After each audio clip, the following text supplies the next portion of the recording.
O mundo parou para ver Donald Trump tomar posse nos Estados Unidos. Seus apoiadores celebram o que seria uma vitória extraordinária dos conservadores e da direita, não só a nível dos Estados Unidos, mas para toda a direita global. Ao mesmo tempo, os críticos levantam hipóteses de como o comportamento de Trump pode levar o mundo a uma crise jamais vista antes. Será que Donald Trump é o presidente do fim do mundo? Vamos ver hoje 5 teorias que afirmam que Trump poderia ser o presidente do fim do mundo e entender o que estão por trás dela. Em mais um episódio do Teoria do Fim. Considere apoiar o canal, o QR Code vai estar na tela, o link na descrição. Um recado importante, a gente acabou de criar um canal no Telegram para que a gente possa compartilhar informações tanto sobre o tema de ufologia, quanto também de mistérios e teorias do fim. O link vai estar na descrição, quem quiser entrar no canal, por enquanto o link vai estar aberto. E lembrando que quem quiser enviar algum relato, alguma imagem, enfim, alguma teoria para a gente tratar no canal, nosso e-mail é o canalteoriadofim@gmail.com. Lembrando, se você não pode apoiar financeiramente, deixe o seu like, se inscreva no canal, comente, isso já ajuda bastante. E mande para aquele seu amigo que gosta de saber e estar por dentro dessas teorias. Donald Trump tomou posse nos últimos dias e já começou a fazer as mudanças que ele prometeu. Algumas mudanças mais simbólicas, como a mudança do nome do Golfo do México para o Golfo da América, apesar disso valer apenas para os Estados Unidos, já mostram como Trump vai fazer a sua administração. Ele está demonstrando que tudo aquilo que ele prometeu na campanha não era apenas promessa, mas sim realidade. E isso é o que mais preocupa as pessoas que são críticas ou mesmo que tenham um medo, um receio ali de como Trump vai fazer o seu segundo governo. O seu primeiro governo, Trump foi acusado por diversas pessoas de ser muito radical. Ainda assim, a análise que a gente faz é que ele não chegou a implementar tudo aquilo que ele prometeu. Muitas das coisas que ele prometeu, ele acabou não fazendo, seja por falta de tempo, por falta de apoio, ou mesmo porque ele realmente estava só apenas jogando bravatas. Porém, essa demonstração de força logo nos primeiros dias e também algumas questões simbólicas que aconteceram ali estão levantando a atenção de muita gente. Dentre isso, por exemplo, o fato de grande parte das mídias sociais, dos CEOs, dos donos das mídias sociais estarem presentes ali, demonstram o poder que Trump vai ter nesse segundo governo. Afinal, a gente sabe, as nossas comunicações estão basicamente dentro das redes sociais. Quem aqui usa Instagram, WhatsApp, Facebook, o próprio Twitter, ou mesmo que faz uma pesquisa no Google, que usa TikTok ou que usa o ChatGPT. Todas essas empresas estavam ali presentes na posse de Trump, através dos seus chefes maiores, os CEOs ou até os donos. Isso significa um alinhamento de toda essa mídia nova digital com os valores daquele governo. Mas vamos começar então olhando as teorias e entender melhor o que elas falam. A primeira grande teoria é sobre uma possível terceira guerra mundial. Muito foi falado durante o primeiro governo do Trump de como as medidas deles poderiam ser extremamente agressivas e levar a conflitos globais. Apesar disso, durante o primeiro governo de Trump, não houve grandes conflitos além dos que já existiam.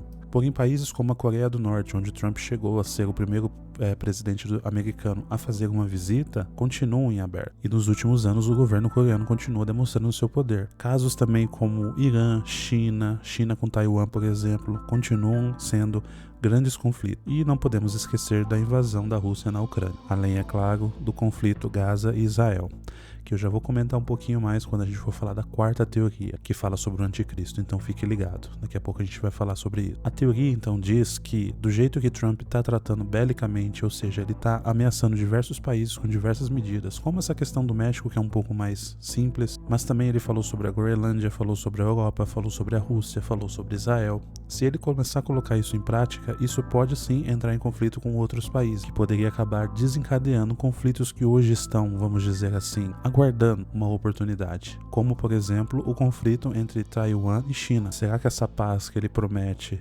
através da força é realmente uma paz duradoura ou poderia ser apenas a ignição de uma ebulição global? A segunda teoria está relacionada aos desastres naturais. A gente vê que nos últimos anos os desastres têm cada vez mais aumentado. As chuvas que aconteceram no sul, as secas que atingem o Nordeste sempre, que a gente já conhece, mas cada vez mais a gente escuta falar que esses desastres eles têm se intensificado. As mudanças climáticas elas estão aí, infelizmente elas estão aí e elas estão descontroladas. E a posição de Trump é uma posição muito difícil, porque ele tem um histórico de negar que essas mudanças tenham sido causadas pelo homem e, por isso, deixar acordos pré-estabelecidos para tentar diminuir o impacto da sociedade no clima, como, por exemplo, o Acordo de Paris. Um caso interessante foi recentemente com os incêndios que houveram na Califórnia. A gente fez um episódio sobre isso. Se você quiser assistir depois desse vídeo, o link vai estar na tela. E existe ali uma afirmação de Trump, quando ele ainda estava no primeiro governo, um político da Califórnia pedia ajuda para poder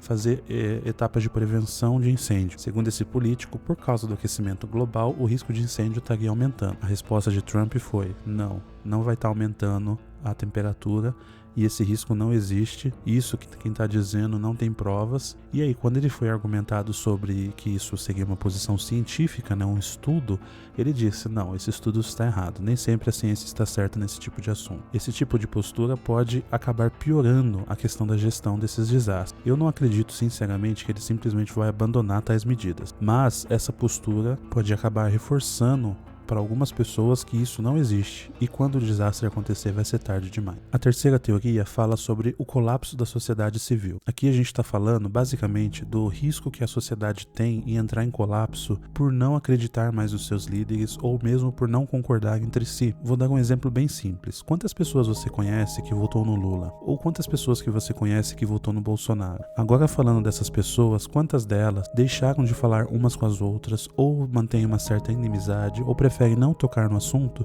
porque esse assunto pode virar uma briga? A gente teve, infelizmente no Brasil, casos graves de violência atrelado a questões políticas nesse sentido. Isso, quando a gente extrapola, por exemplo, no caso dos Estados Unidos, não é muito diferente. Existem os apoiadores de Trump, são apoiadores ferrenhos, tanto que eles tiveram ali o episódio do 6 de janeiro, que foi muito similar ao que aconteceu no Brasil, e os opositores a Trump também são muito ferrenhos. Então imagine uma sociedade dividida com um presidente extremamente bélico, no sentido de fazer o que ele acha melhor. Ele já começou, por exemplo, fazendo declarações ali contra as questões de gênero e coisa do tipo. Lembrando que ele também teve ali um atentado contra a vida dele, né? De uma pessoa que era uma pessoa contrária a ele, que inclusive chegou a ser apoiador no passado, mas por algum motivo resolveu ali agir daquela forma. Muito não se fala, mas aquele caso que acabou com um veículo ali fabricado pela empresa do Elon Musk, o Cybertruck, que teve uma explosão na frente do hotel ali do Trump, inclusive do grupo do Trump. A pessoa ali que fez aquele ato, né, que a pessoa que acabou, né, tirando a própria vida, ela deixou uma carta falando sobre como as decisões dos governos estão sendo feitas erradas e deixando o povo de lado. Ali claramente é uma forma de protesto extremista, extremada, onde a pessoa,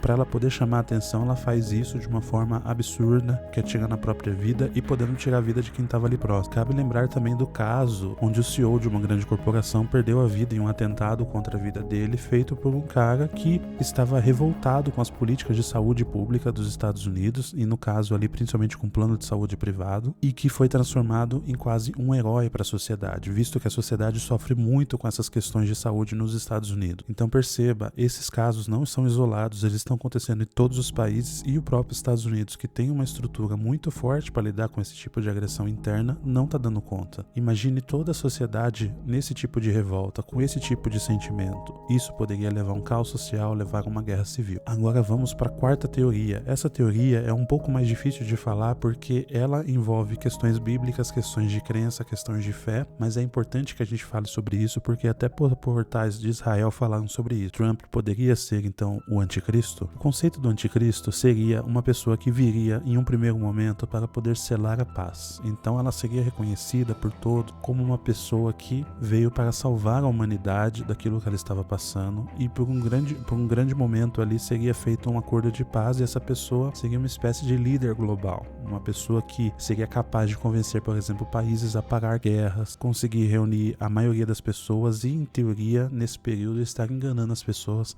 preparando então para o que viria depois, que seria um grande sofrimento, até chegarmos ao Armagedon. Muitas pessoas levantaram essa teoria pelas tentativas de Trump de trazer uma paz global em alguns assuntos. Vou dar um exemplo mais recente. Trump disse que assim que ele assumisse, o conflito de Israel e de Gaza seria resolvido. Tanto no primeiro governo quanto agora no segundo, os conflitos diminuíram ou cessaram com a ajuda de Trump. No primeiro governo, então, ele fez diversos acordos de paz, porém no segundo governo agora, entre um governo e outro, teve o período do Biden, onde o conflito ali ele tomou uma proporção muito grande. E justo na véspera da posse de Trump, foi selado um acordo de cessar-fogo, novamente voltando, vamos dizer assim, ao estado anterior entre Israel e Palestina. Apesar do trabalho feito por Biden, muita gente também atribui aos diversos recados que Trump deu para Israel essa suposta, ou vamos dizer assim, momentânea paz, que a gente não sabe como que vai se desenrolar. Ao mesmo tempo, Trump foi o primeiro presidente dos Estados Unidos a pisar em solo norte-coreano. E durante o seu governo, apesar de muitas ameaças, Putin nunca chegou a ter a audácia de invadir a Ucrânia, que aconteceu durante o governo Biden. Então essa teoria diz que nesse segundo governo, com o poder todo que ele tem, ele viria para selar essa paz e trazer os supostos anos de paz conforme a Bíblia prevê que o anticristo faria. E o anticristo seria uma figura que ele enganaria muitas pessoas. Aí, então, entra essa questão dos críticos a essa teoria, que é, Trump não é uma unanimidade. Então, ele não é uma pessoa que todo mundo gosta. Muita gente tem muita restrição com ele. Um dos sinais ali do anticristo fala, principalmente ali nas profecias de Daniel, que o anticristo ele faria coisas grandiosas, ele falaria coisas grandiosas e que isso convenceria as pessoas. Obviamente, o Trump ele tem um poder de fala muito grande, ele convence muita gente, mas ele tá longe de ser essa pessoa que vai magnetizar e hipnotizar as pessoas no sentido de massas, né? Eu acredito até que ele consegue fazer isso com os apoiadores, a ponto inclusive dos caras terem invadido lá o Congresso americano quando quando ele perdeu a eleição. Um outro aspecto dessa teoria é que para selar esse acordo de paz, antes desse acordo de paz, principalmente entre judeus e árabes, mais especificamente os palestinos, teria que ter muitas guerras no caminho. A gente pode interpretar como os conflitos que estava tendo durante o governo Biden como as guerras que estavam acontecendo. Ou a gente também pode interpretar que essas guerras ainda estão por vir antes de vir essa chamada paz que está descrito ali em Apocalipse. Um outro aspecto, claro, é que Trump não parece ser um cara que é contra Cristo, vamos dizer assim, no sentido da forma que ele trata a igreja. Ele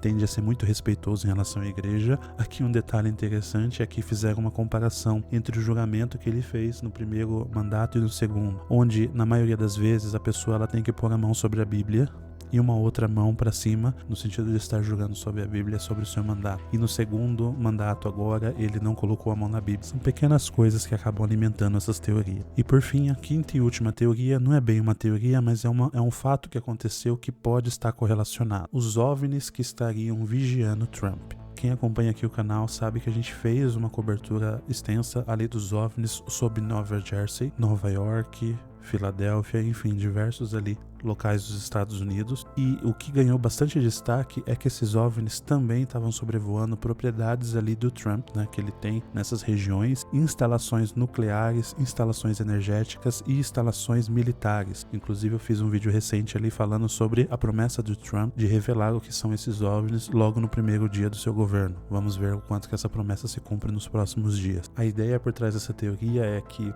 os OVNIs estão ali por um motivo. A ideia de focar em Trump seria para poder investigar Trump, para poder vigiar Trump. A grande questão dessa teoria é se esses OVNIs seriam de uma potência interna, como por exemplo a China ou a Rússia, ou numa teoria mais adiante, de uma eventual nação alienígena. Existem muitas teorias que falam sobre a questão de ufologia, de que em momentos de guerra ou em momentos de grande desenvolvimento nuclear, a quantidade de OVNIs e avistamentos aumentou substancialmente. E isso poderia estar ligado, por exemplo, a uma nação alienígena fazendo então um acompanhamento desse desenvolvimento, já que uma eventual destruição em massa da Terra poderia afetar não só a Terra, como quem está em volta. Se você for para uma questão mais espiritual, também existem teorias que falam sobre essa questão das grandes guerras. O espiritismo fala algumas teorias sobre isso também, de que a Terra deveria ficar anos e anos sobre uma quantidade X sem guerras para poder atingir a evolução espiritual. A ideia por trás dessa teoria é que esses avistamentos eles não seriam coincidência, sim